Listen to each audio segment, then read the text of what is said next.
کیا بتاؤں جے پور کے روشن ضمیروں، بس یہ شعر سمجھ لو۔ کائنات حسن جب پھیلی تو لامحدود تھی، کائنات حسن جب پھیلی تو لامحدود تھی، اور جب سمجھی تو تیرا نام بن کر رہ گئی۔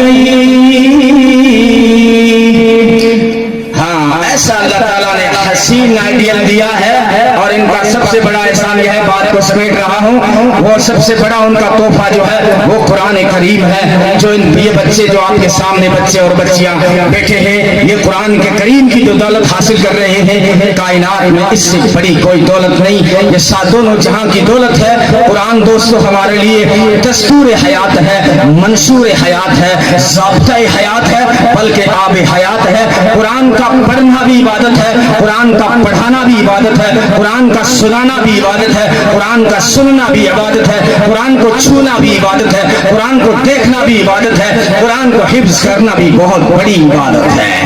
حدیث میں نبی پاک صلی اللہ علیہ وسلم نے فرمایا، کل قیامت کے دن حافظ قرآن ایسی شان سے چلے گا، لوگ پوچھیں گے کس امت کا نبی آ رہا ہے، آواز آئے گی یہ کسی امت کا نبی نہیں بلکہ آخری امت کا حافظ قرآن آ رہا ہے۔ سر پہ تاج سجا کر جب چلے گا، اور اس کے ماں باپ کو بھی تاج پہنایا جائے گا جس کی روشنی سورج کی روشنی سے زیادہ ہوگی، اور ان بچوں کو کیا ملے گا؟ نبی نے فرمایا بچے جب علم حاصل کرنے کے لیے اپنے گھر سے نکلتے ہیں، ایک ایک قدم کے بدلے میں، ایک ایک حرف سیکھنے کے بدلے میں اللہ تعالیٰ پوری ایک سال کی عبادت کا ثواب لکھ دیتے ہیں۔ ایک سال کی عبادت، صرف بچے نے تا سیکھا، ایک سال کی عبادت لکھی گئی، تا سیکھا، ایک سال کی عبادت۔ اور نبی نے آگے فرمایا ایک ایک حرف کے بدلے میں، ایک ایک قدم اٹھانے کے بدلے میں اللہ ان کے لیے جنت میں پورا شہر سجا دیتا ہے۔ صرف گھر نہیں کہہ رہا ہوں،